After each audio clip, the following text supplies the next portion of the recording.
Hi everyone, welcome. This is Eva. We're here with Friends in Film, honest reviews by honest people. I'm here with my co-host and my lifelong good friend, Parker Burns. How we doing?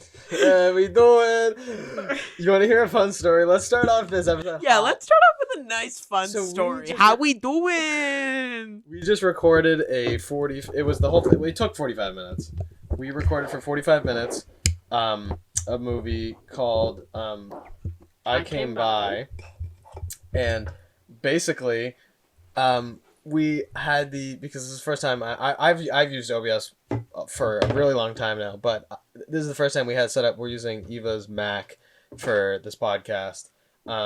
Obviously you didn't hear what happened, so I want to describe exactly what happened.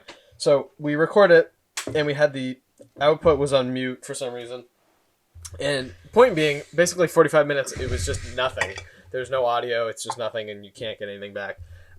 So yeah, that's fun. So welcome to our first episode, and real quick, I just want to describe where we are. We are in Eva's basement. We were recording this in the basement on this weird, just sitting in the middle of the basement here. How would you describe this? This is like a weird, we're at this like booth table, kind of like it's a checkers wood. Yeah, it's like a round table. It's like a checkerboard high like top. Like a high top table.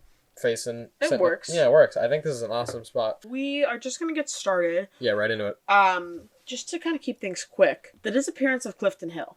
So this is a Netflix movie. Mm-hmm. I want to say this came out fairly recently, 2020, I would say. Yeah. I'm definitely wrong about that. I've never been right. Yep. Anytime I say it, I'm always wrong. I always have to Google it. So I will be Googling it soon. But I'm going to say guess 2020. Uh-huh. So just a little prerequisite for this film. I want to say this was about an hour and 30. Yeah. An hour 20.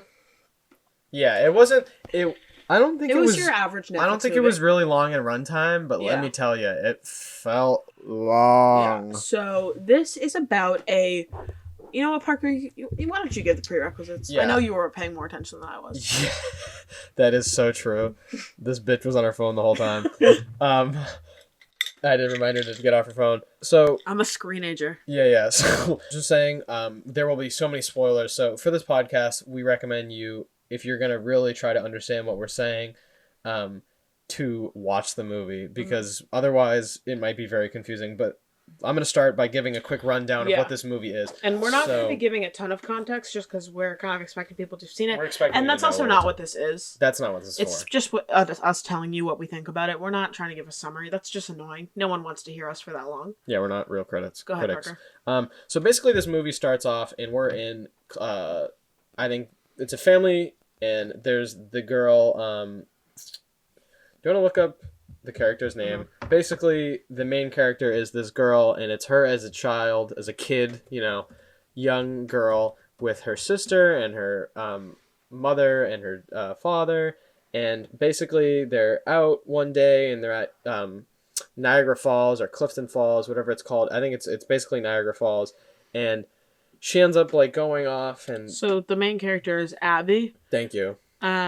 So Abby is going off, and she finds this boy running around, and he has an eye, his eye is patched up. It looks like he was, maybe lost an eye or was hurt, and he's running away from someone. And then basically we see, and he's trying to tell her to be quiet. And then we see these two people pull up in a car, and basically what happens is he tries to run out, and he trips like an idiot. I don't know why he didn't just stay in the woods. And he gets hit, he gets knocked out, he gets put in the trunk, and later, they take a family portrait by Niagara Falls, and you see as they drive by, the girl looks at the kidnappers, or assumed to be kidnappers, drive by, and basically that's how it starts. And then bam, we're in present day, and basically she still lives in Niagara Falls, or she moved back. Yeah, I think she still lives because she owns a motel. She's right? back for whatever reason. We don't know why, but the bitch is back. She lives here now, I'm pretty sure now, and she owns a motel, and basically her life sucks. Yeah, I mean, I think she's just been in a depressive. I don't know why I said reflective. She's been in a depressive episode since Jesus was born, I would say. Yeah. Hey, the birth of Jesus. Feliz cumpleaños, Jesus. It's your birthday. So basically, we see her. She's living her life, and her sister lives nearby, and she's got, she's a stuck-up bitch. She's got a bunch of basically, and she's got a husband who's really nice and deserves better. Wow, it seems like a lot of movies. I feel like we're just anti-women. I feel like as a woman, I'm here to tell you that this woman was a bitch. Thank you. No, like I am pro-woman, but I just feel like a lot of the women in these movies are my bitch wife. They just make them into bitches, and it sucks because it is inherently sexist. But we're just critiquing the movie. We're not talking about societal values. Yes. We're just talking about the movie. In this movie, she's a bitch. In this movie, she's a bitch. In real life, she's lovely, right? Mm-hmm. She's probably lovely, and she's a great pro-woman. We pro everyone. But in this movie, we didn't love her. Basically, what happens is, like, she finds out that, like, she thinks back to, what's going on. I kind of miss this part of, like, why she starts to think back to the murderers and the murders and blah, blah, blah. And basically, the whole movie is she's doing just this, like, research towards, like, trying to figure out who these people are. And she finds this weird podcast guy, speaking of podcasts. And, like, the whole movie is basically that she's trying to, like, figure out who the murderers are and who's linked to who and how to find them and how to solve the mystery. And it's basically, like, this big wild goose chase. And then... Yeah, it's almost like you get to see, like, a web kind of unfolding. Yeah. And then... basically, like, she meets, a bunch of people, and it just gets really confusing. And I think it ends... Basically, what happens is the alleged kidnapper, it's kind of confusing whether or not she kidnapped them or not, has his husband is, like ill and is, handicapped and I think disabled, and basically she's, like, abusing this husband, and basically, like, she gets tracked down, and I think she gets arrested just for, like, domestic abuse. I mean, yeah. Yeah, but she doesn't get arrested for, like, the murders or anything like that, and the guy ends up being really nice, and it's kind of confusing. So and there's this weird construction worker that buys out the motel that we think is a murderer and maybe actually did it, but we don't really know.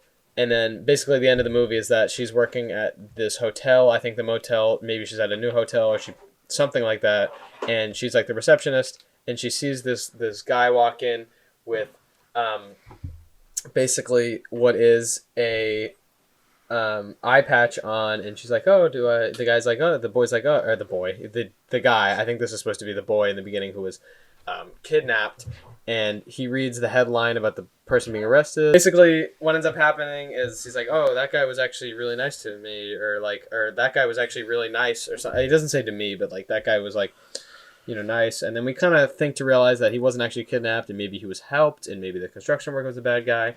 And then basically the movie is kind of left as, like, were they actually bad? Was he actually kidnapped? Was that the guy? Was that not the guy? Yeah, it's like... It's left up to your interpretation of, like, what you think. Definitely. And it's kind of left on a cliffhanger. Disappearance at Clifton Hill. Yeah, and it was kind of interesting because this leads us into our next note. We're not going in any order just because when we took this, I don't know, we probably were on meth because these notes, half of these don't make any sense. But, sorry, I'm just breaking the mic. Movie has no plot, just a series of random events never explained. And I want to preface this saying I'm not complaining. I enjoyed it. I'm not complaining. Yeah. I'm just saying this was how the movie was. This was how the movie was filmed. If you can't deal with it, don't watch it. Me and Parker, we could deal with this, and we deal with everything. Okay? Yeah, we could stomach it. We could take the punches. But you have to be able to watch this and have no idea what's going on 50% of the time. That's so true. I think this is referring to, at one point, Abby, right? The main character. Yes. Abby is trying to figure out who did this. She's watching all these old tapes, and she starts to have all these nightmares about this. Like visions, hallucinations. So she basically meets up with the people that were... The lady that was the abuser and was the supposed kidnapper and who was domestically domestically abusing the husband, who was also assumed to have kidnapped the kid in the beginning, basically worked for this like show business, like lion company where they did like shows with like lions and stuff like that, and or tigers, not lions. She finds them through these old TV shows and stuff like that, which she ends up meeting up with them later, and we'll talk about that. But basically, she starts having all these visions, and she's kind of going crazy. And we basically wrote down, so I think this is how you said it, and you went, oh, so she's just mentally ill. She's going insane at this point in the movie. I actually think that was you that said that. I would love to take credit for that, but I think that was you. I think you might be right. Because, I don't know. I remember now, yes. Yeah, because we were both thinking it, but you said it. I just think it's hilarious. I wish I said it. But, yeah, so I remember I was sitting there. I was equally confused, but my brain, I guess, doesn't work as fast as Parker's because I didn't have anything to say. I was just You were texting, probably. I was probably just being a screenager. But I was like, WTF? And Parker was like, oh, so she's just mentally ill. And that was just exactly what I was thinking. Because at that point, she's going literally insane. There was no explanation for what was happening. It was just, okay, so she's just out of her mind. Yeah, she really was. I think that we were just taking we just kind of gave up trying to analyze her. Okay. We were just like, yeah, she's just too far gone. Mm-hmm. So this next note this is a thing we have with a lot of movies and just life in general. But the classic look. Yeah. This line has so much meaning behind it, and I think Eva, you explained this better than anyone, so I'm gonna leave this up to you. This is used in so many movies. Yeah, I mean, and it does. I want to preface. I'm sorry for interrupting. Yeah, so this is like this is what it really means. Yeah, so for us, and I hope that people can agree with this or actually understand what we're saying. But I want to preface this by saying we believe that no one actually says this line in real life. If I ever had a friend or family member or child that said "look," I would slap them silly. It would be no question about it. If you ever say to me, look, it's the most endearing form of disrespect. It's like calling someone buddy. Mm-hmm. Don't say that to me. Yeah, they're basically just like... Touch grass. Don't say that to me. Anytime they say look, it's just like... It's so degrading. But like I said, I will explain it, even though it's only used in media. So when someone says look, it means...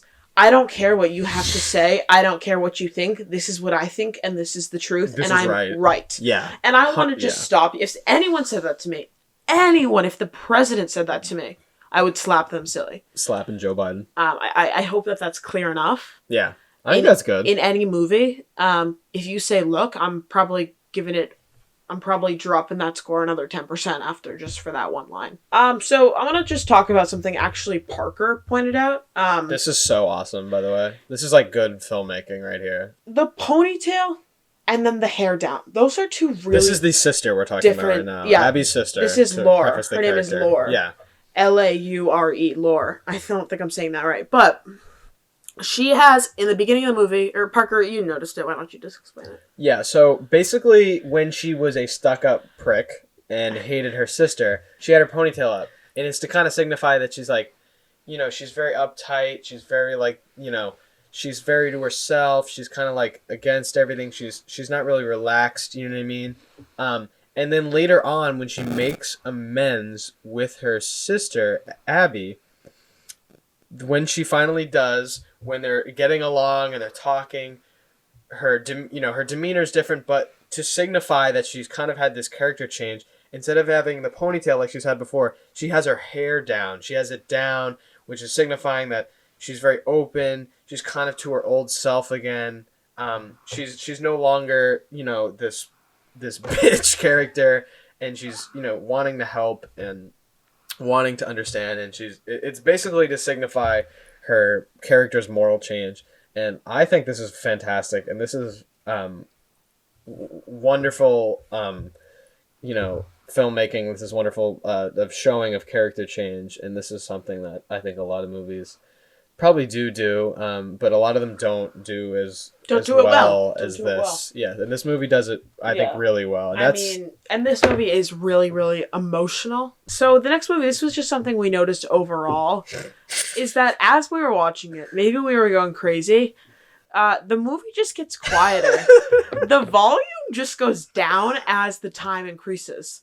We started watching the movie on my TV at my house, and it was on, I don't know. Every 30 minutes we had to turn it was on like 40 volume, and this is out of 100. It was on 40. And then after about 30 minutes, we had to put it up to 50. And then we had to put it up to 70. And then by the end, we were watching it on 95 because the volume literally kept going down on us. Whoever was editing this movie decided, what would be awesome? is if every 25 minutes randomly in the timeline, I just take the volume and I just volume. I take the master volume and I literally just I just go I decrease it little by little. But maybe it was on purpose because the main character was like confused for the whole movie. We were confused for the whole movie too. I think these people are fucking with me. Bigger. Anyway, so dumbasses. Next, just because we are trying to keep the agenda moving, hotel, right? This is awesome. Hotel, and it's also a movie theater. And a casino. And a casino. And also, it's a everything in one. Haunted house as well. Parker, can you start us off here? I don't know if the hotel and the movie theater are the same thing, but the movie theater and the casino, they basically use all these locations that look the same. But there is one point where she's getting chased by the construction worker, weird, creepy guy that inherits money. She basically goes into a movie theater, and it's a haunted house. It's literally a movie theater from that side. She goes in, it's a haunted house. It's a haunted house. Full on haunted. They got actors in there. Yeah. They got this weird creepy girl that walks by. It's like... It's a haunted house. For a second, you pause the movie, and you're like, shoot, did I accidentally get drugged? And I don't even remember if... And then it sounded like the construction worker was talking over the PA, and then, like, it just cut to, like, the next day. And I swear to God, I think I asked you, I was like, was that a dream? Was this real? Am I dreaming? Can you pinch me? Eva, please punch me. I'm confused. So there's a lot of stuff like that where I'm like, what? Where and how am I? And I honestly feel like that sometimes happens a lot with these movies. I don't know if that's maybe just me throwing a far They don't have good... This movie doesn't have good transitions. Yeah. It doesn't establish. No establishing shots. Yeah. Very true. No establishing shots. That's why you don't know where you are. Nothing that shows you anything is concrete. You don't know if anything is true. You don't know where you are. You have no idea. You're just kind of going along with it. But I will say that these, and I kind of view these as all the same movies. These thriller, horror Netflix movies that were produced in the 5 to 10 year range. I kind of see them all similar. I like them all. I enjoy watching them, but I see them all similar. Parker, do you disagree with that? What, like just like these genre of Netflix movies genre, and they're kind of all like when you dissect them, they're all the same. Yeah, they all follow. For the most part, there's like 3 types of formulas. There's like the ones that are like wicked, psychological, messing with your mind. They're the ones that are like really realistic, and then there's like kind of the middle in between. And every movie follows that they fall in between one of those 3 categories. And if they fall into, say if they just fall into the super crazy category, super, psychological, like crazy stuff's going on, a lot of mental games and stuff like that. They all are the same. They all follow the same thing.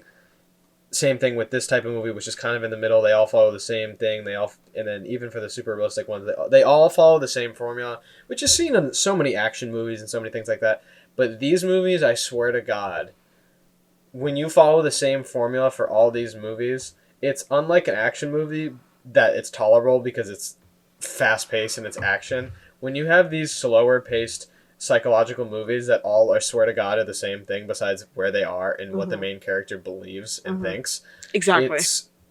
It's almost like, it's like deja vu. Right. Have you ever seen like a Mad Libs? Yes. These movies are all like Mad Libs with all similar words. Yeah. They're all pretty much the same, just with a different location and a different gender of the main character and a different belief and a different motive, and then they're the same. Yes. So I guess, and we enjoy it. I would say we enjoy them. They're kind of like, they're fun. I don't know. They're kind of like quick, easy movies. I agree. And they're fun. They're fun to watch. End us off, Parker, here. Can you tell us how this movie ends? And can you tell us, like, what this movie is really landing on? I'm just going to read this one more out loud because I thought this bullet point was so weird. It just says metal pipe. Metal pipe. I swear to God, I don't remember what that means. I know it means something. It has some significant meaning, and we probably thought it was hilarious, and it probably was supposed to be funny. I feel like in the future we need to be a little less vague. Let's wrap up this epi, if you will. But I do want to ask Parker one last question. Mm-hmm. Parker, what would you rate this movie out of 100? And can you just give us your score range as quick as you can? Okay, so basically if a movie is 40 to 50, holy God, don't even watch the trailer. This shit sucks. Burn it. Throw it out. If you're kind of between that like 50 to 60, 65 range, I'd say you're like looking at like a movie. If you're like a 70, like a 65 to like a 75 or like maybe a little bit higher, I'd say you're like in a pretty good movie. 70 to like 77, I would say is like, that's a solid movie, right? If you're watching like something, like 80 or above, like 80 to, almost like 90, 80 to 87, you're watching like a really great movie, like 80 to 90 is a really great movie. And then like 90 to 95 is like, oh my God, this shit is like movie of the year. And then like anything above a 95, like, is like, this is like an all-time great. I want to, I want to buy this on DVD, Blu-ray. I want to have 14 posters on my wall. I want to like support. I want to watch this every week. I agree. Movie, you know what I mean? I think about this constantly. Can you give me 2 movies that would be on your 95 to 100 range? 95 to 100 range? Just spitball for me. Okay, for me would be Step Brothers, all of the Cornetto trilogy, so Shaun of the Dead, Hot Fuzz, World's End, stuff like that. Even though it's like kind of a boring movie, I just think because it's such a cult classic, like Saving Private Ryan. I'm gonna go with like a quick, like for me, like I love the like Spider-Man movies are awesome, and then like, I'm just gonna go with like a Christmas classic like Elf. Like I could watch that 1,000 times. I think that's a great movie, and Talladega Nights. Any Will Ferrell movie is really good. So, like Waterboy. So, like, stuff like that is the stuff, like, I would consider, like, it's at that, like, level of, like, I would consider it, like, cult classic. And another one I would say would probably be Batman, which came out this year. Yeah. I think that movie's awesome. Batman. Yeah, the Batman. And then just to give you, like, a range of what my 95s to 100s are, I would say Rocket Man, The Dark Knight, Nightcrawler. Mm-hmm. I would say... The Batman, also, me and Parker really, really like that movie. Such a good movie. I like The Dark Knight, too. That's on mine. The Perks of Being a Wallflower, Shawshank Redemption. Those are kind of like my top movies, or just some of them. So if that gives anyone a helpful hint as to where our movies fall. So I'm going to give this movie a 79.3. 79? Yeah. That's pretty high. Yeah. You liked it? Yeah. Did you like your phone more or the movie? The movie. Okay. I'm gonna bitch. I'm gonna have to give this thing like a 61. This movie was so hot garbage. Wait, actually, I want to change my answer because you kind of just brought me back down to earth. I give this movie a 70.5. Okay. I think this movie had a lot of good things for it. I thought it looked cool. It was shot well. But I just hated this whole story. I think I could have just not seen this. I think I'm going to have to give this like a 61 maybe. Like a, you know what I mean? Like a 61. Yeah. Point what? Just a 61. Oh, just 61. Just straight up 61. 0.0. Yeah. 0.00 repeating. Yeah, just 61. No, I feel you. I was just clarifying. Yeah. Good morning, America. Signing off. Good morning, Vietnam. Let me just give you guys an update on the Celtics Polar game. Seltzer. Today's sponsor is Polar Seltzer, 100% natural, calorie-free seltzer. Cranberry lime, different flavors. Made it's quarter 3. No calories, no protein, no carbs, nothing. Just contains natural flavors, no artificial sweeteners, and no sodium, just no that juice, good. Just that good stuff, just water, carbonation, and delicious flavor for you today. Buy it at your local grocery store, get it at your Quickie Mart, everywhere you want to get it.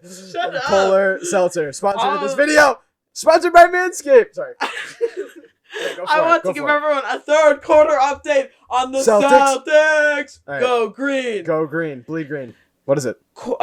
Quarter 3, 7:32. Oh, yeah. Celtics, 81. Woo! Cavs, 72. Oh, yeah. Roll Tide. Whooping their ass. Roll Tide. Thank you for watching. Good night, children. Love you. I'll see you tonight. Bye-bye.